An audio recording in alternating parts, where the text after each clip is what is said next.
Bom dia, eu sou Renata Ribiti, promotora de justiça desde 1997, trabalhando com a infância e juventude em promotorias cumulativas e com mais afinco desde 2001 em Porto Feliz, onde eu permaneci por 10 anos, e desde 2011 em Jacareí, aí sim, final, e onde eu consegui uma promotoria com atribuições mais específicas da infância e juventude.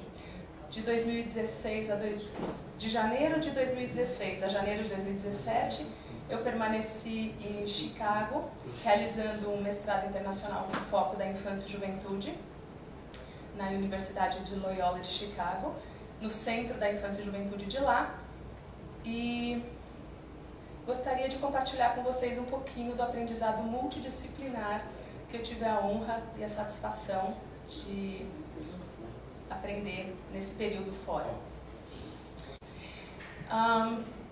O objetivo hoje da nossa conversa, embora tenha inúmeros tópicos que eu gostaria de trocar com os colegas, mas hoje a ideia seria focar na primeira infância. Foi um dos temas que mais me chamou a atenção nesse período que eu passei fora. É interessante porque no período todo que eu fiz PUC de São Paulo, de 91 a 95.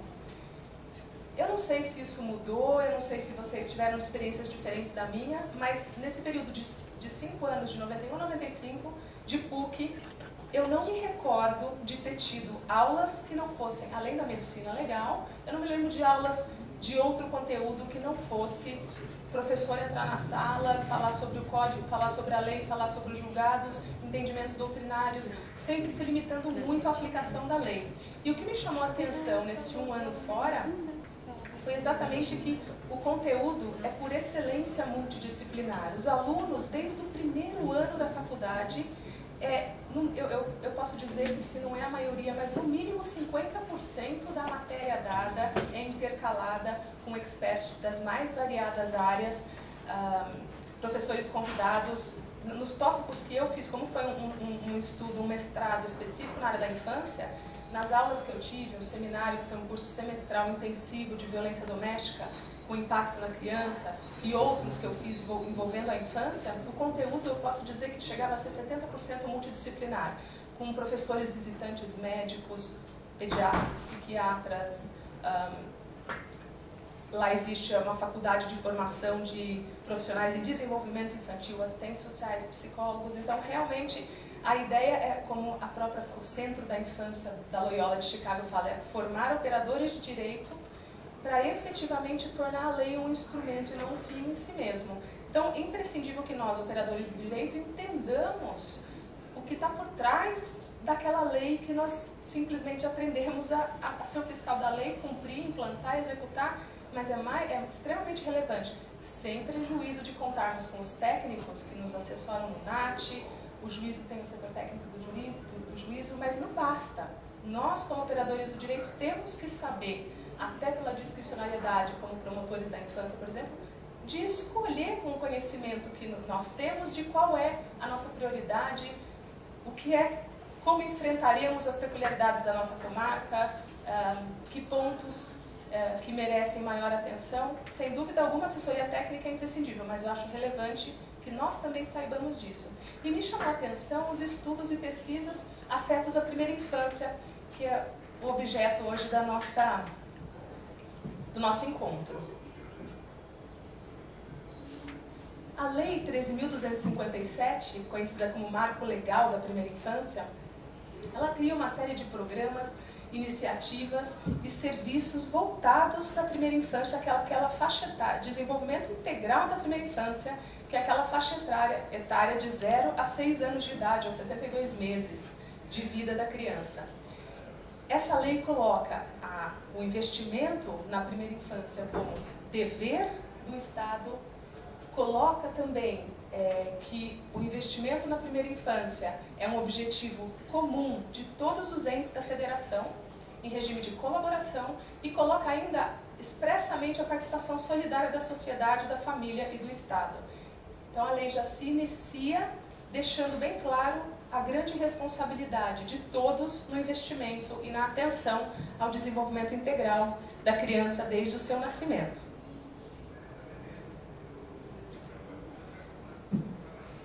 Prioridade.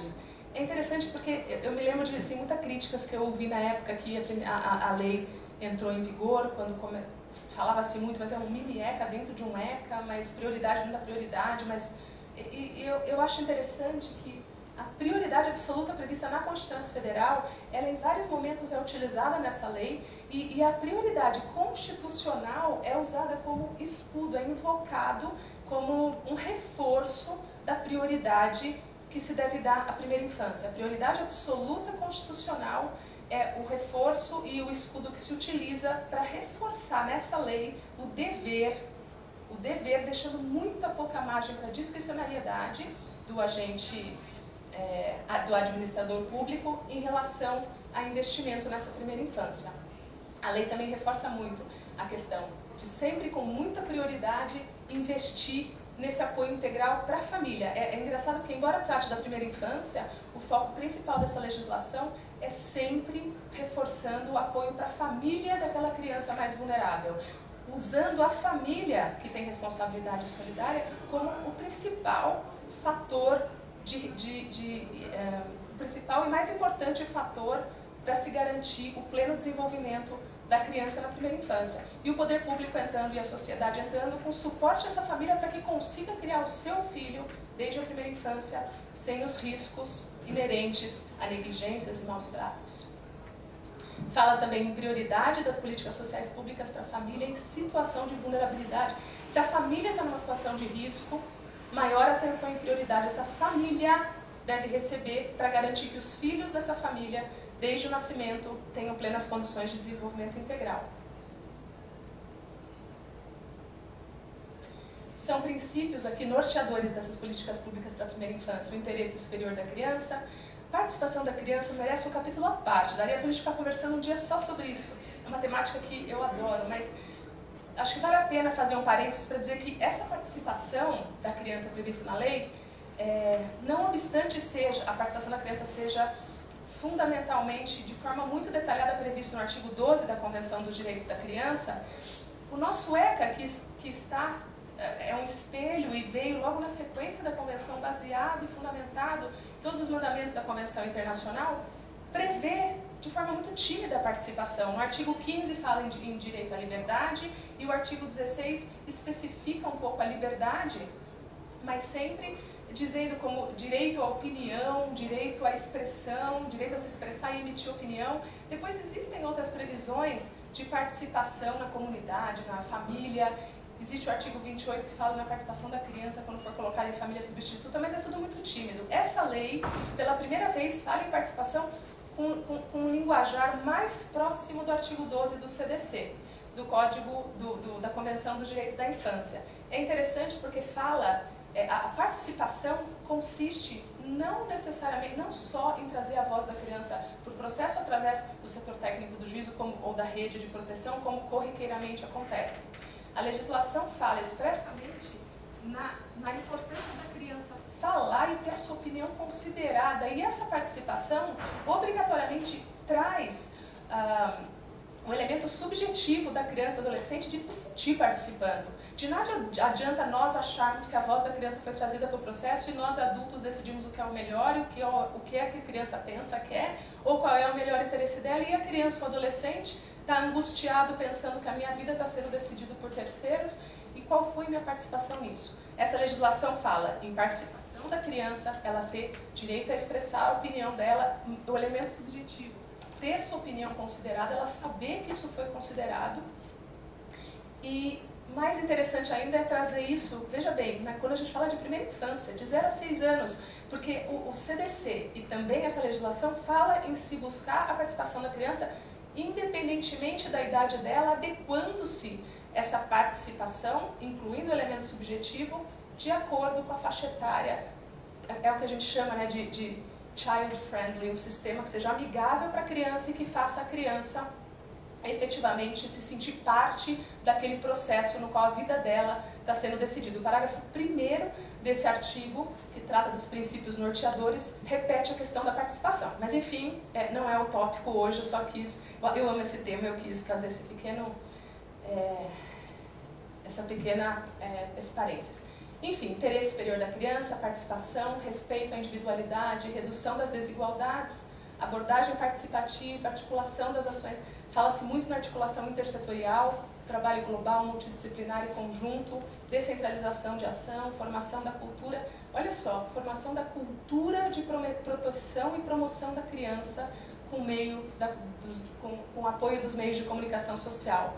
Em campanha, que nós podemos, nos nossos respectivas comarcas, o município sempre está ressaltando e trazendo a educação da população, a importância a solidariedade da sociedade na promoção de um desenvolvimento integral da primeira infância. Mas eu deixei em amarelo o número 5, porque essa legislação traz, olha só, a articulação das dimensões ética, humanista e política da criança cidadã com as evidências científicas e a prática profissional no atendimento da primeira infância. Essa legislação fala em evidências científicas e depois, não só ela no seu corpo traz isso, como ela alterou o artigo 88 do ECA, quando fala das diretrizes das políticas de atendimento, de novo, realização e divulgação de pesquisas sobre o desenvolvimento infantil e sobre a prevenção da violência. E aí que me chamou a atenção, porque nós, como a gente começou conversando, nós não temos aquela cultura, a não ser aprender a lei, nós não temos aquela cultura de entender o que está por trás da lei. E aí a importância nessa primeira infância que a legislação traz a obrigatoriedade, o princípio, o norte de toda e qualquer atuação, de qualquer política pública ser implantada, de estar baseada e ter lastro em pesquisas científicas.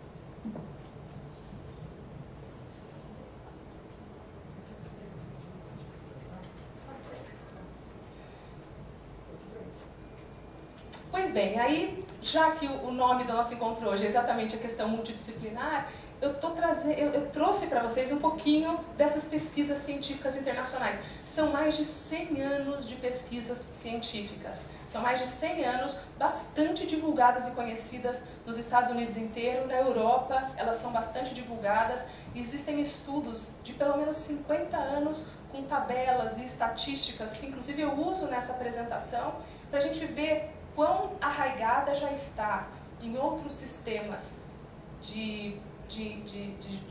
em outros sistemas de legislação e jurídico. Nossa, me sumiu o nome agora, me desculpa. Em outros sistemas internacionais, a questão da pesquisa científica é de suma relevância. Nós é que não temos o costume e seria extremamente interessante que trouxéssemos essa cultura em atendimento à legislação. Essas pesquisas de neurociência, biologia molecular e genômica trazem conhecimentos científicos comprovados e já unânimes e indiscutíveis, no sentido de que a primeira infância, os relacionamentos que se formam, a forma como essa criança se relaciona com o mundo e com a família, com o primeiro cuidador principalmente, as experiências que essa criança vive de 0 a 6 anos são fundamentais para o resto da vida dela. O resto da vida dela por conta. Olha só, às vezes a gente trata as questões muito com um olhar comportamental, uma terapia psicológica resolveria, e são achados de biologia molecular e genômica e de neurociência, trazendo inclusive estudos demonstrando a alteração neurológica da arquitetura do cérebro da criança na primeira infância, quando exposta a experiências adversas. E o impacto disso depois na adolescência e na vida adulta, com um número absolutamente imenso de problemas de saúde, inclusive saúde mental. Achados da neurociência oferecem ainda evidências de que acontecimentos precoces de natureza física, emocional, social e cultural permanecem inscritos na pessoa por toda a vida.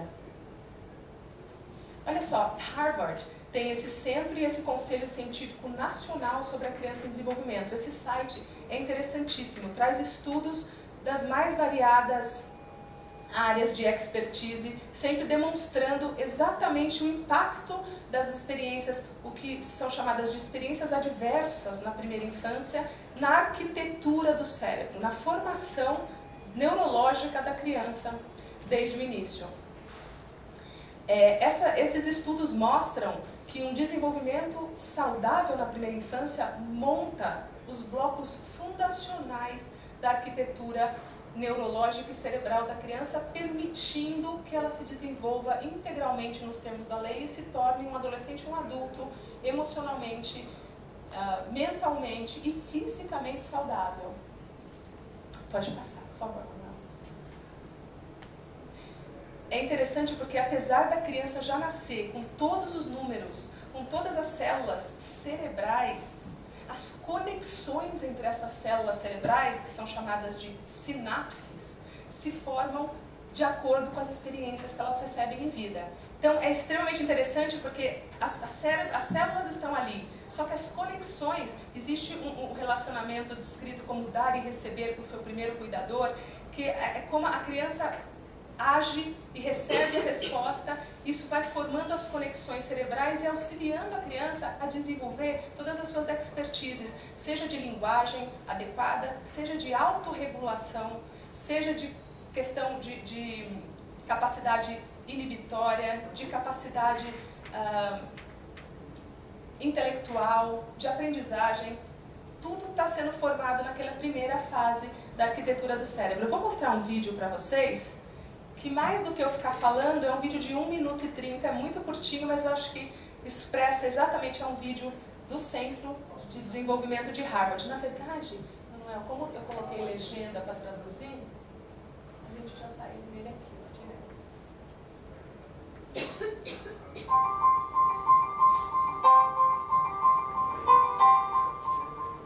A child's experiences during the earliest years of life have a lasting impact on the architecture of the developing brain.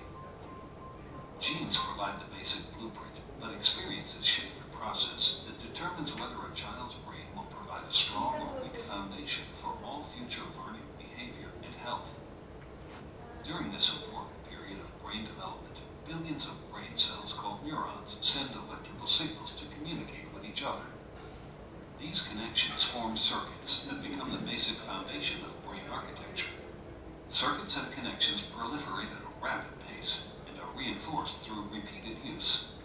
Our experiences and environment dictate which circuits and connections get more use. Connections that are used more grow stronger and more permanent. Meanwhile, connections that are used less fade away through a normal process called pruning. Well-used circuits create lightning-fast pathways for neural signals to travel across regions of the brain. Simple circuits form first, providing a foundation for more complex circuits to build on later.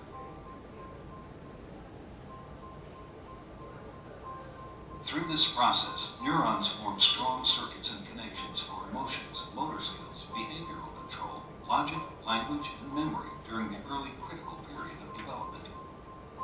With repeated use, these circuits become more efficient and connect to other areas of the brain more rapidly.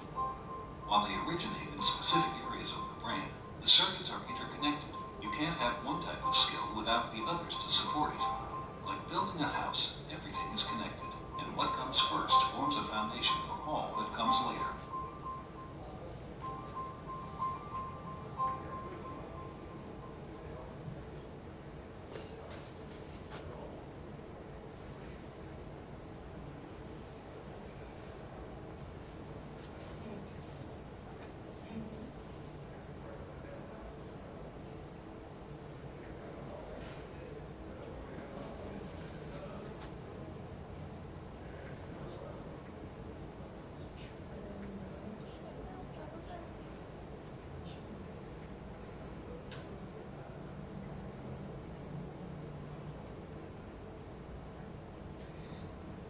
Pois bem, então na verdade, como esse vídeo curtinho mostrou, as conexões são relevantes e quanto mais se usa, mais fortes elas vão ficando e mais sólidas elas vão ficando. Olha só, os primeiros anos são importantes porque quase 1 milhão de novas conexões, sinapses, são feitas por segundo no primeiro ano de vida da criança.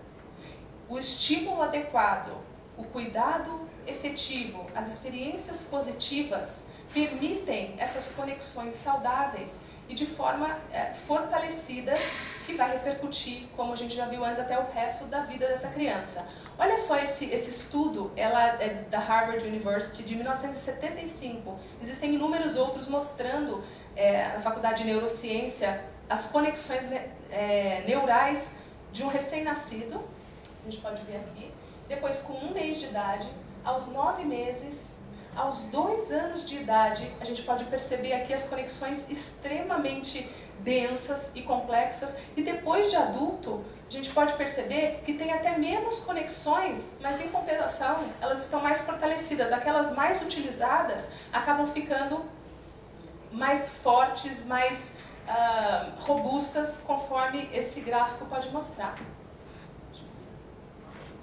Este outro gráfico também é bastante interessante porque ele mostra a criança, desde o nascimento, a habilidade dela de responder às experiências que ela tem na vida. Quando ela nasce, a habilidade dela é total e vai decaindo vertiginosamente conforme ela vai completando a idade. É interessante que aquela máxima que a gente sempre falou, né, depois de velho não aprende mais, faz muito sentido. Na verdade, não precisa nem ficar velho. Passou de uma certa idade na própria infância, já fica cada vez mais difícil de mudar. E esse gráfico mais clarinho mostra o quanto de esforço que é necessário para conseguir fazer essa mudança e fazer essa alteração da criança. Então, olha que interessante.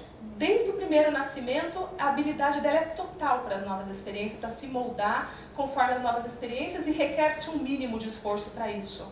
Basta um relacionamento carinhoso, protetivo, adequado, com respostas positivas. O mínimo. E a criança está totalmente suscetível a absorver toda aquela experiência positiva. Conforme ela vai ficando mais velha, os esforços aumentam, a dificuldade de se operar mudanças aumentam sensivelmente, da mesma forma como cai a habilidade da criança em se adequar e responder a esses estímulos. Esse outro gráfico mostra, era um estudo específico falando sobre a capacidade de aprendizagem de uma criança. E é muito interessante porque a criança, nos primeiros 18 meses de vida, é o auge de quando se forma a questão da linguagem. Uma criança criada num ambiente com pais que tiveram ensino superior, desenvolve, só por estar criada na primeira infância, naquele ambiente que o linguajar é mais sofisticado e mais variado, a criança já começa na frente com vantagem absurda na frente de outras criadas por pais com limitação intelectual ou com menos estudos. Na verdade, menos estudos, me perdoe, a expressão está equivocada. Olha só, esse gráfico aqui mostra, por exemplo, até os 16 meses de idade, as crianças, em relação à educação dos pais, elas se igualavam. A partir dos 16 meses de idade até os 2 anos de idade, olha a discrepância que dá. A linha mais fraca de baixo são crianças criadas por pais que estão no sistema, sendo atendidos pelo sistema da infância e juventude, estão sendo atendidos pela rede de proteção. A do meio, pais da classe trabalhadora mais simples. E em vermelho, disparando para cima, o desenvolvimento de vocabulário acumulado de crianças cujos pais têm formação superior. Esse gráfico mostra, por exemplo, as crianças, ao final de 36 meses de idade, 3 anos de idade, têm um vocabulário de cerca de 1.200 palavras contra cerca de, talvez, 350, 400 palavras de uma criança na mesma idade, criada por pais, sem esse estudo. É interessante, só um pouquinho, vou voltar lá. É interessante porque quando essas crianças, a conclusão da pesquisa é de que quando essas crianças chegam para a escola, elas já estão para trás. Elas já estão para trás dos pares, a menos que estejam envolvidas num ambiente adequado de estímulo positivo desde o início, desde os 0 anos de idade. Deixa eu passar, por favor. Esse outro gráfico mostra também, só para a gente entender melhor como é que funciona esse desenvolvimento neurológico da criança, aqui é o primeiro aninho de vida. Primeiro aninho de vida, a gente tem todo o ápice de todos os grandes e importantes desenvolvimentos neurológicos da criança. Então, até o primeiro ano de vida, a gente tem, em primeiro lugar, olha, ao nascimento, o ápice, nos primeiros 2, 3 meses de vida, são aquelas funções mais básicas de sobrevivência, como visão, audição, enfim, isso sem contar a questão da autorregulação, de pressão arterial, de batidas do coração, respiração. Isso é já no nascimento e se desenvolve as seguintes logo nos primeiros meses de vida. Na sequência, que são aquelas funções executivas básicas. Na sequência, a gente tem a linguagem, no ápice, aos 8 meses de idade. E depois, por fim, as funções cognitivas mais complexas, que são aquelas que dependem as inteligências emocionais, podemos chamar assim. No ápice está no 1 ano de idade, a partir daí também ela já começa a decair. Então só por aí a gente já percebe a importância de naquele primeiro ano de vida da criança, a atenção a ela e o ambiente ser adequado, ser essencial. Pode passar. É interessante porque essa imagem mostra o desenvolvimento neurológico começa de trás para frente. Na parte posterior do cérebro, a gente tem todo o funcionamento neurológico relativo às funções vitais, desde as funções vitais do corpo, o equilíbrio, e aí conforme ele vai, o desenvolvimento sempre começa primeiramente de baixo para cima. No feto, inclusive, sempre se começa a formação cerebral sempre de trás para frente. As partes mais complexas de desenvolvimento neurológico estão na frente da cabeça, é a última coisa a se desenvolver. Depois a visão, audição, linguagem, sensações, movimentos, fala e por último a questão, olha só, bem ali na frente a questão comportamental e emoções, que são aquelas funções, que são as conexões neurológicas que demandam funcionamento de todas as outras básicas. Se as básicas estiverem bem desenvolvidas, as funções executivas mais complexas vão utilizar o bom funcionamento daquelas conexões mais básicas para poder operar de forma adequada. Como teve aquela metáfora em relação à casa, se tiver a fundação estiver fraca, será a criança, adolescente e adulto terá absoluta incapacidade de desenvolver funções executivas, como por exemplo, olha só, as funções básicas. As funções executivas incluem processos cognitivos básicos, tais como controle de atenção, inibitório, memória, flexibilidade cognitiva. Mas depois, as executivas de ordem superior requerem o uso simultâneo de múltiplas funções executivas básicas. E incluem, por exemplo, planejamento e inteligência de fluidos, que é a questão do raciocínio e resolução de conflitos.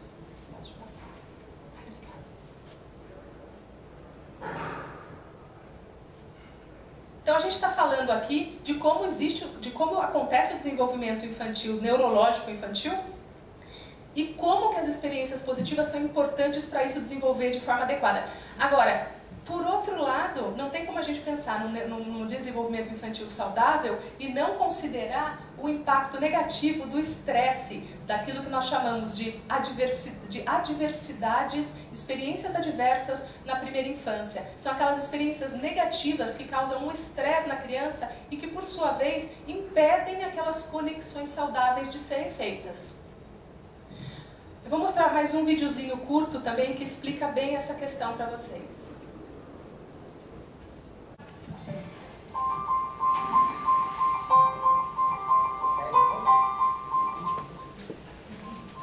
Learning to deal with stress is an important part of healthy development.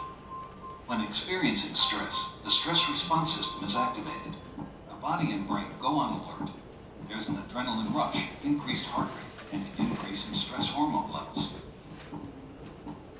When the stress is relieved after a short time, or a young child receives support from caring adults, the stress response winds down and the body quickly returns to normal. In severe situations, such as ongoing abuse and neglect, where there is no caring adult to act as a buffer against the stress response stays activated. Even when there is no apparent physical harm, the extended absence of response from adults can activate the stress response system. Constant activation of the stress response overloads developing systems, with serious, lifelong consequences for the child. This is known as toxic stress. Over time, this results in a stress response system set permanently on high alert. In the areas of the brain dedicated to learning and reasoning, the neural connections that comprise brain architecture are weaker and fewer in number. Science shows that the prolonged activation of stress hormones in early childhood can actually reduce neural connections in these important areas of the brain. should be growing new ones. Toxic stress can be avoided if we ensure that the environments in which children grow and develop are nurturing, stable, and engaging.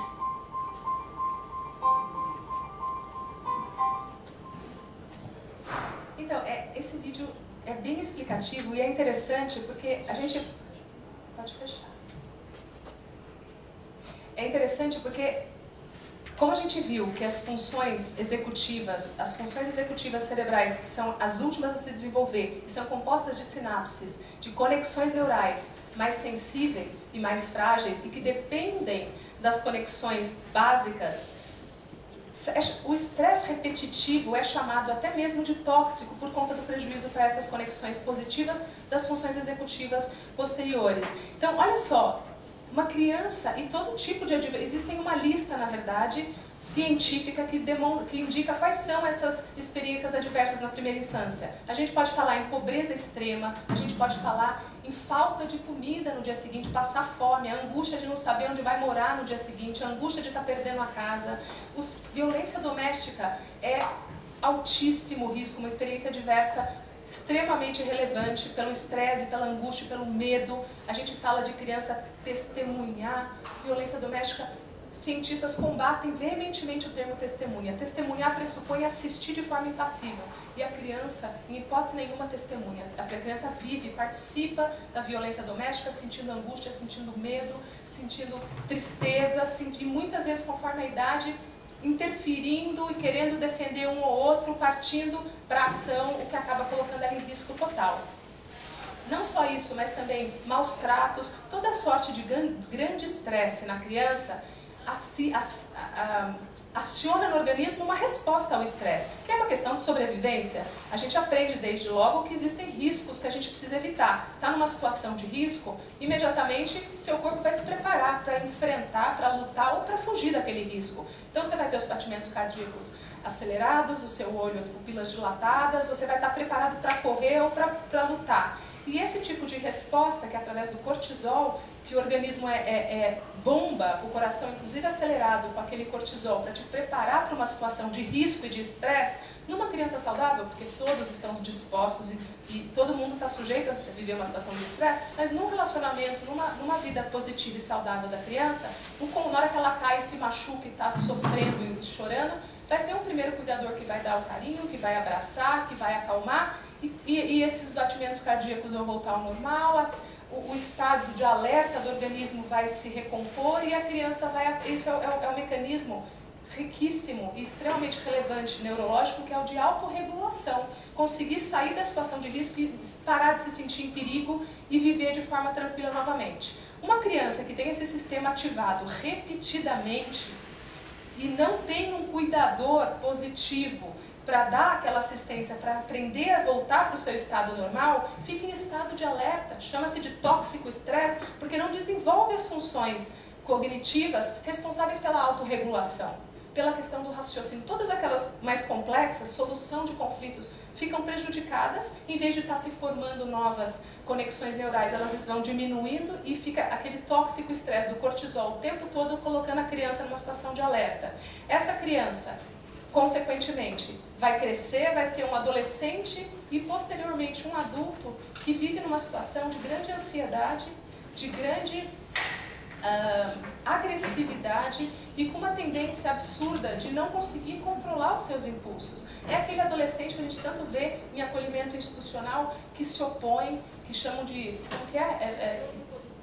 transtorno opositor, que está sempre se opondo, que está questionando, que bate de frente, que se opõe às normas e regras. E muitas vezes isso é entendido como simplesmente uma questão comportamental, vai fazer terapia, vai melhorar, ou como uma questão de problema mental, vai tomar medicação. Quando se desconhece que isso é uma questão, longe de ser simplesmente problema de saúde mental ou de ser um problema psicológico comportamental, a gente está falando aqui de neurociência, a gente está falando de não desenvolvimento no tempo certo, e existem janelas na primeira infância para que, a gente viu que tem o tempo certo daquelas conexões neurais serem feitas passou a janela, fechou-se a janela, não existe mais essa conexão, e estamos, portanto, falando de um adolescente que não tem capacidade de se resolver e de solucionar e de sair daquela situação como nós esperávamos que ele fizesse. E aí é muito interessante porque o olhar e a abordagem de como se cuidar disso vai ser um foco punitivo, BO, ato infracional, vamos tentar tratar aquilo que só reforça aquele período de estresse, de não confiança, de punição e de viver num estado de completo um mundo hostil, em que ele está sempre lutando contra tudo e todos, sozinho naquele mundo lutando contra todos. Vai ter a questão da doença mental, tomar medicação e vai resolver, mas tem um terceiro olhar, que é exatamente esse que tem que ser trabalhado desde o início com a rede de proteção, que é a gente tem que ensinar, olha só, ensinar, porque o adolescente não sabe o processo da autorregulação. Existem gatilhos que serão acionados e que farão com que o adolescente, estou falando de adolescente, mas isso serve para criança, tem tanta criança que a gente vê com comportamentos, e adultos assim, a gente tem que ensinar o processo de autorregulação. E como a gente viu lá atrás naquele gráfico, é um processo que quanto mais velho fica, mais difícil a gente conseguir ensinar e ele se adequar de acordo com aquele ensinamento. Então, seria o que a gente chama de atendimento com essas lentes do trauma, de tentar reverter essa situação de experiências negativas na primeira infância, geralmente é dando a segurança, a estabilidade, a estrutura que ele nunca teve quando criança, para aprender, opa, passou a situação de risco, pode parar, pode diminuir seus batimentos cardíacos, pode sair do estado de agressividade, não existe risco, fica tranquilo e as coisas vão se resolver. E isso, a única forma de se ensinar isso é com a acolhida do adolescente, a acolhida do adulto, tentando, porque senão a gente vai estar tampando o sol com a peneira, dando uma resposta imediata a uma atitude que a pessoa simplesmente faz por não saber se comportar de outra maneira. Pode passar. Olha só, esse daqui é um gráfico que mostra como que o estresse persistente muda a arquitetura do cérebro. A gente tem aqui uma criança normal e as conexões neurais. E aqui embaixo, olha só as conexões, como são em menor quantidade naquele gráfico e muito mais fininhas e frágeis nesse segundo gráfico. Aqui é daquela região frontal. Estamos falando, portanto, das funções executivas superiores e mais complexas, solução de conflitos, raciocínio e assim por diante. Pode passar, por favor. Aqui nós temos um PET scan de uma criança normal, que vive num ambiente positivo, com experiências positivas, e olha só, a parte vermelha é a parte mais ativa do cérebro. A gente pode notar que a parte da frente, que é onde nós temos as funções executivas superiores, está vermelho em pleno funcionamento. Esse daqui é um PET scan de uma criança que é um órfão romeno que passou a primeira infância inteirinha institucionalizada. A gente pode ver que essa criança é uma criança com problemas seríssimos emocionais e cognitivos, e esse PET scan mostrou o baixo funcionamento, forte na parte vital, das funções básicas vitais, mas é extremamente deficitário. Nas laterais praticamente sequer tem atividade naquela parte relativa a que a gente vê como comportamento final de uma criança, de um adolescente, de um adulto. Isso aqui é ainda mais impressionante. Isso daqui mostra que não só as conexões cerebrais restam prejudicadas, como até mesmo chega-se a encolher o cérebro da criança. Esses dois gráficos aqui mostram uma criança de 3 anos de idade. Ali, uma criança com desenvolvimento normal. E aqui, uma criança que passou por extrema negligência. Falta de estímulo, falta de alimentação, falta de educação, enfim. Situação de extrema pobreza e negligência. As pesquisas mostram que houve até mesmo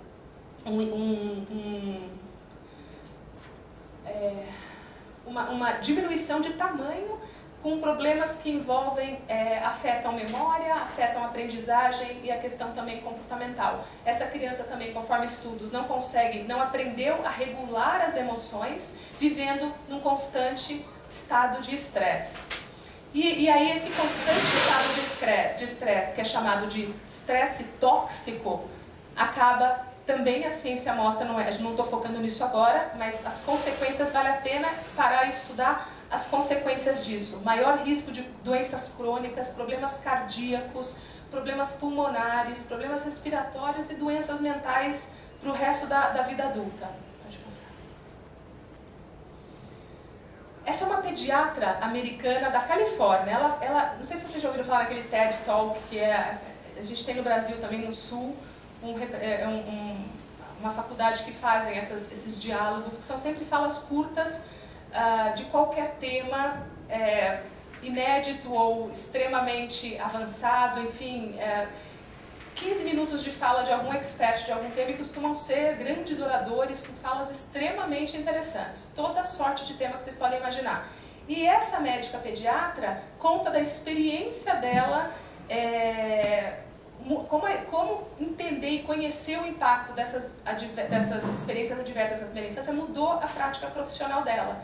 Vou colocar para vocês um trechinho que é comprido, mas vale a pena depois com calma ver a apresentação inteira, porque é extremamente interessante. Vou colocar a partir do minuto 6,5. Well, of course, this makes sense. You know, some people look at this data and they say, come on, you have a rough childhood, you're more likely to drink and smoke and do all these things that are going to ruin your health. This isn't science. This is just bad behavior. It turns out this is exactly where the science comes in. We now understand, better than we ever have before, how exposure to early adversity affects the developing brains and bodies of children. It affects areas like the nucleus accumbens, the pleasure and reward center of the brain that is implicated in substance abuse. It inhibits the prefrontal cortex, which is necessary for impulse control and executive function, a critical area for learning. And on MRI scans, we see measurable differences in the amygdala, the brain's fear response center. So there are real neurologic reasons why folks exposed to high doses of adversity are more likely to engage in high-risk behavior. And that's important to know.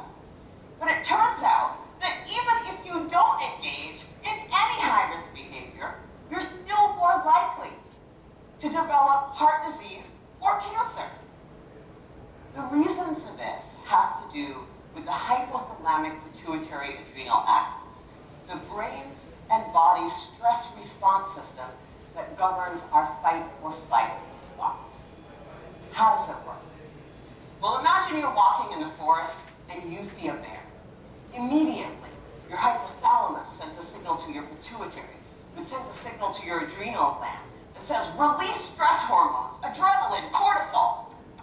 And so your heart starts to pound, your pupils dilate, your airways open up, and you are ready to either fight that bear or run from the bear. And that is wonderful if you're in a forest and there's a bear. But the problem is what happens when the bear comes home every night. And this system is activated over and over and over again. And it goes from being adaptive or life-saving to maladaptive or health-damaging. Children are especially sensitive to this repeated stress activation because their brains and bodies are just developing.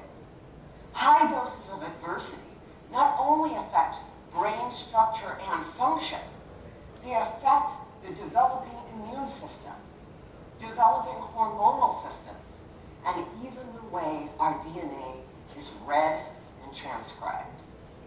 É interessante. So for me, é interessante. Alô? Alô? É interessante porque ela fala, são 15 minutos, 16 minutos de fala que merecem ser assistida porque é interessantíssimo.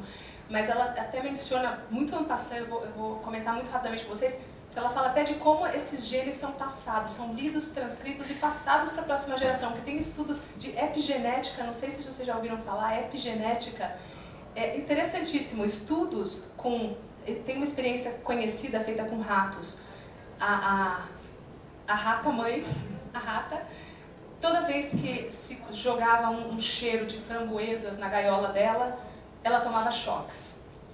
Cada vez que jogava, tinha cheiros positivos de morango, de laranja, de maçã, ela ficava empolgada, toda feliz, querendo procurar para poder comer, mas quando era de framboesa, ela levava choque. E chegou num determinado momento que ela não levava mais choque, mas quando chegava o cheiro da framboesa, ela já se encolhia no canto e ficava tremendo, já esperando o choque, que acabava não tendo. Nunca mais ela tomou choque, mas ela estava sempre escondida no canto cada vez que ela sentia aquele cheiro. Tempos depois, já muito tempo depois, não tomando mais choque, os filhotinhos dela foram separados no nascimento, portanto nunca vivenciaram com a mãe aquela questão do cheiro e da resposta, do choque, foram colocados numa gaiola à parte. E esses filhotinhos de ratinhos, a cada vez que o cheiro era colocado na gaiola dos filhotinhos, se encolhiam no canto e tremeram. Isso demonstrou que aquela reação ao medo, aquela reação ao perigo, aquela questão de autossobrevivência das espécies, passou de forma intergeracional para os próximos, ainda que eles nunca tenham vivido aquilo. Foi isso que ela falou nesse finalzinho. A gente vai passando de geração para geração essas experiências negativas, essa má formação neurológica da primeira infância.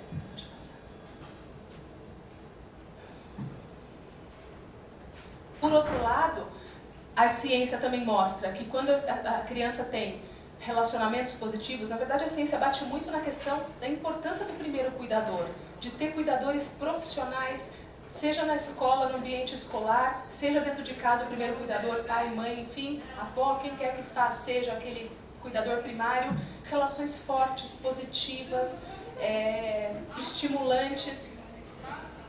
Isso explica porque que às vezes muitas crianças que vivem situações de extrema negligência ou de violência doméstica, mas têm algum ente da família, pode ser uma avó, pode ser uma tia, alguém de suporte que consiga trazer aquela criança a se regular e acalmar e tirar da sensação de risco. Existindo uma pessoa capaz disso, cada criança vai se desenvolvendo de um jeito, ainda que muito exposta a adversidades, a importância e o papel de um primeiro cuidador é fundamental para que existam, apesar de todas as dificuldades, crianças, adolescentes e adultos saudáveis. O desenvolvimento saudável nos primeiros anos fornece a base para a realização educacional, para a produtividade econômica, para a cidadania responsável, saúde ao longo da vida. A gente fala, portanto, em comunidade forte, parentalidade bem-sucedida.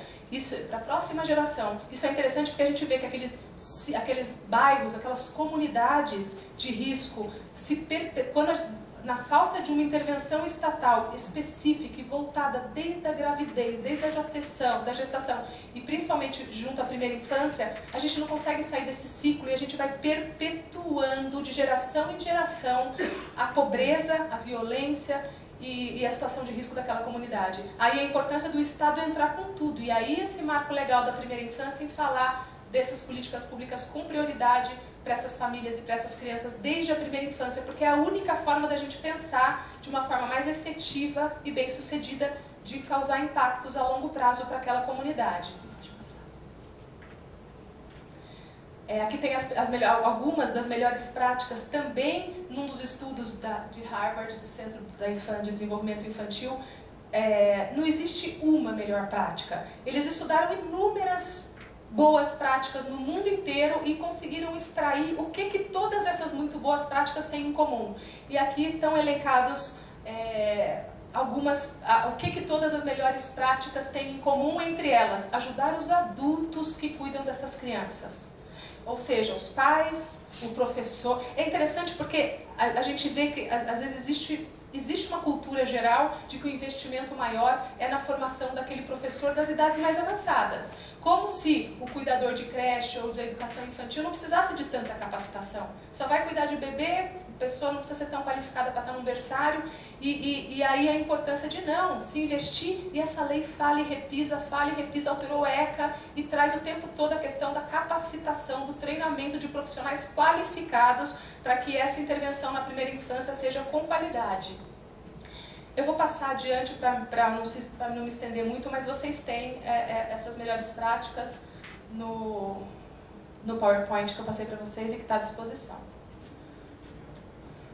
Aqui que o Banco Interamericano de Desenvolvimento, relatório de março de 2016, coloca como grande problema e desafio do Brasil a questão da qualidade do atendimento prestado. A gente fala de SUAS, a gente fala de orientações técnicas, a gente fala de uma série de políticas públicas maravilhosas, e aos trancos e barrancos elas vão acontecendo, mas o grande problema na questão educacional também é a qualidade dos servidores e dos profissionais que vão executar essas medidas públicas, essas políticas públicas e esses programas e esses serviços.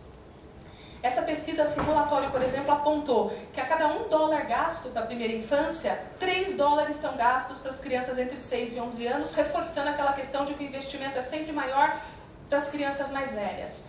Deficiência... Olha só, e também a pesquisa mostra ali embaixo que $1 investido nessa faixa etária da primeira infância gera economia de $7 em assistência social, atendimento a doenças mentais, manutenção de sistemas prisionais, repetência e evasão escolar, e $15 por pessoa em doença que continuam a se manifestar na vida adulta. E aí traz algumas propostas, sempre frisando, olha só, mudança nas prioridades das políticas públicas, mais do que oferecer, olha só, centros infantis para tratamento com excelência da criança, mas investir nas famílias. Intervenções com visitas às famílias produziram um efeito médio sobre as capacidades cognitivas cerca de 10 vezes superior aos programas dos centros infantis. Pode passar. Trazendo agora um pouco essa pesquisa internacional para o Brasil, a Fundação Maria Cecília Souto Vidigal, através do Núcleo de Ciência pela Infância, no Brasil, é quem tem parceria com o Centro de Desenvolvimento Infantil de Harvard, com a Medicina da USP, INSPER, e também o Hospital Sabará, a Universidade de Harvard, e essa é a fundação e esse núcleo que traduz essas pesquisas para o Brasil, que complementa e também investe nessas pesquisas e estudos científicos, apoiam e subsidiam políticas, governos e ONGs que estão dispostas a implementar alguma política pública. Eles colocam como missão deles, é um grupo interdisciplinar de destacados acadêmicos que, olha só, o objetivo é sintetizar e traduzir o conhecimento científico sobre o desenvolvimento da primeira infância, trazendo isso para as políticas públicas e para as práticas profissionais no Brasil. Pode passar. O site também merece uma visita, tem inúmeros estudos sobre tudo isso que a gente está falando agora. Pois bem, depois que a gente viu tudo isso sobre a questão científica, que tanto essa lei fala da importância de trazer o estudo científico, agora a gente olha para todos os artigos desse marco legal da primeira infância com olhos muito mais... a gente se compreende e entende com muita mais clareza a importância desse investimento, dessa lei do marco legal da primeira infância no Brasil. Essa lei, no artigo 3º, como a gente já viu, invoca a prioridade absoluta constitucional para reafirmar o dever estatal de atenção especial nessa faixa etária, bate muito como pilar na articulação e intersetorialidade dos atendimentos prestados para a família e para as crianças, regime de cooperação entre entes federativos, bate na tecla da capacitação e formação continuada dos profissionais. Olha só, tem que expandir o serviço sim, mas tem que expandir com qualidade. Olha só, o artigo 9º, o 10º, o 11º, parágrafo 3º, além da alteração do ECA, artigo 88, em 2 incisos, todos trazidos por essa lei, reforçando a importância da capacitação e da formação profissional.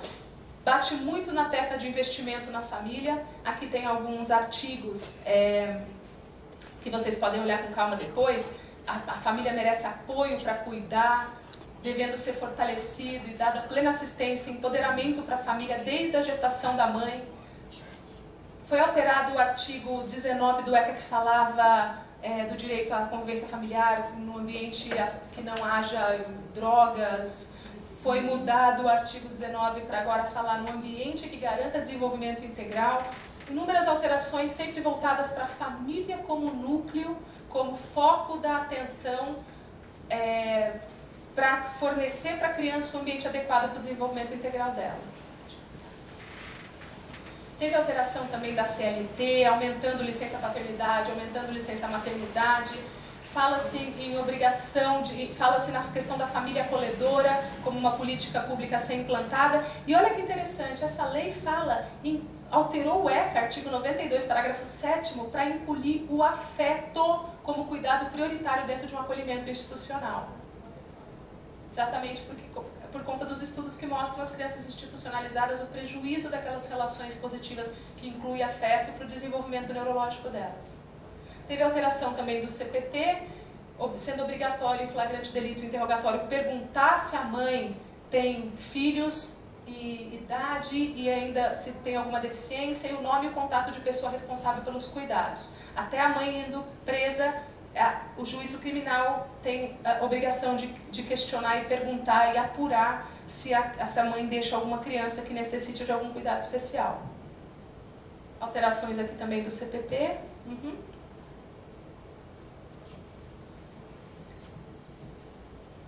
Junto com o marco legal, já temos novas leis. Uma delas do dia 26 de abril.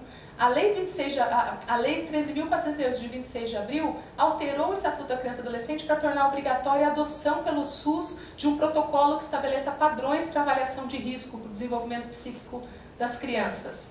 É obrigatório, portanto, aqui olha, parágrafo 5º, artigo 14, aplicação a todas as crianças nos seus primeiros 18 meses de vida de protocolo ou outro instrumento construído com a finalidade de facilitar a detecção e consulta pediátrica de acompanhamento da criança de risco para o seu desenvolvimento psíquico. Passar muito rapidamente aqui, o estado de Illinois, nos Estados Unidos, onde eu estudei. Lá os estados têm autonomia legislativa, mas existe esse guia para famílias da intervenção na primeira infância, intervenção estatal, e aqui fala dos serviços. Cada criança que entra no sistema, que está sendo atendida pela rede de proteção, obrigatoriamente passa por essa avaliação de 0 a 3, e não sendo assistida, a família também pode solicitar de forma gratuita todas as avaliações. E uma vez considerado que existe risco, e olha que lá nem sistema de saúde é gratuito nos Estados Unidos, mas a importância que se dá é tão grande para se identificar e detectar desde o início essa situação de risco, que em se detectando é fornecido de forma gratuita uma série de serviços, reabilitação auditiva, terapia de desenvolvimento especial, treinamento e apoio à família, enfim. É um programa que busca exatamente identificar de forma bem precoce eventuais riscos na primeira infância. O marco legal também fala bastante da questão das visitas domiciliares, exatamente pela importância de se identificar desde logo dentro do núcleo familiar a necessidade de interferência e providências pelo poder público. Olha só, os programas promoverão atividades centradas na criança, mas focadas na família. E fala o tempo todo programa e ação de visita domiciliar. Essa lei bate bastante na questão da visita domiciliar. Deixa eu passar. E aí, com base, aliás, também com base em experiências internacionais, esse é um programa internacional, ele é, se não me engano, de origem americana, mas altamente implantado no Reino Unido, que é a enfermeira naquelas gestações e parturientes novas. A enfermeira faz visitas frequentes para garantir que tem uma gravidez saudável, melhorar a saúde e o desenvolvimento dos filhos dela, planejar, não se limita a cuidar da criança, mas ajuda a mãe a planejar o próprio futuro e alcançar suas aspirações, levando qualificação para aquela mãe, fazendo com que, criando condições para que a mãe também tenha alguma realização pessoal e, consequentemente, seja a melhor mãe para o filho dela. Pode passar. E aí, dentro desse contexto da importância do atendimento e visitas domiciliares, foi em outubro do ano passado criado o programa Criança Feliz, que foi super falado, que é exatamente o programa que tem como objetivo promover a família e a criança, garantindo visitas domiciliares desde a gestação. Os eixos de atuação desse programa: visitas domiciliares periódicas, olha só, profissional capacitado, fala de novo, capacitação e formação continuada de profissionais, articulação intersetorial e, de novo, promoção de estudos e pesquisas acerca do desenvolvimento infantil integral. Esse link aqui que eu coloquei, se você quiser clicar, Manuel, é o link que mostra todas as comarcas do estado de São Paulo, porque todos os municípios do Brasil, porque esse programa encerrou no dia 10 de fevereiro o aceite dos municípios em aderir a esse programa e a trazer para o seu município e receber verba federal para poder implantar esse programa Programa Criança Feliz no município. A gente pode colocar aqui o nome de todos os municípios e verificar se o de vocês. Jacareí, por exemplo, eu constatei que não está, não aderiu ao programa. E é Infelizmente, a data final foi 10 de fevereiro e eu retomei para minhas atividades no dia 16 de fevereiro. Mas eu já me reuni com o município, com a prefeitura e apurei.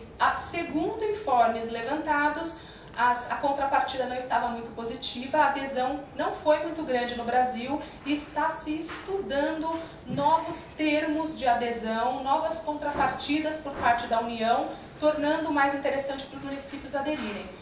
Então eu deixo aqui esse alerta para vocês irem acompanhando e estarem junto com a rede de proteção de vocês atentos para o novo período de inscrição que deve surgir no segundo semestre, para que o município receba essa verba e possa implementar esse programa de atenção à primeira infância.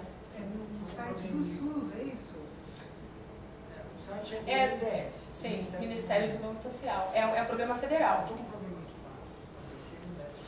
Ele está enroscando, não tem problema, mas o link está tá no PowerPoint. Aí depois no outro computador vocês podem tentar de novo. Pode passar. E aí, para não dizer só de experiências internacionais, nós temos experiências muito positivas no Brasil. Programa Mãe Coruja Pernambucana, desde 2003, é um programa que também garante boa gestação e um acompanhamento no período pós-parto. Nós temos a Primeira Infância Melhor, programa Família que Acolhe em Boa Vista, em Roraima, desde 2013, que é um programa bastante festejado. E temos no município de São Paulo, e depois levado para o estado de São Paulo, o Primeiríssima Infância. E esses dois Primeiríssima Infância foram programas que foram subsidiados, receberam apoio e a expertise daquela fundação que eu falei para vocês.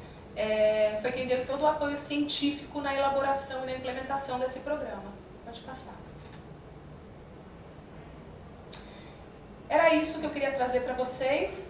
Não vou me estender mais, que está ficando cansativo, mas a minha intenção seria realmente debater com os colegas a importância dessa atenção especial que muitas vezes é negligenciado, gasta-se tanta energia em cuidar dos mais velhos, em tentar endireitar os adolescentes, não que não devamos investir nisso, mas a gente tem que pensar que investir na primeira infância agora, a ciência nos mostra que é efetivamente um investimento que no futuro nos trará frutos mais duradouros, efetivos e de maior alcance.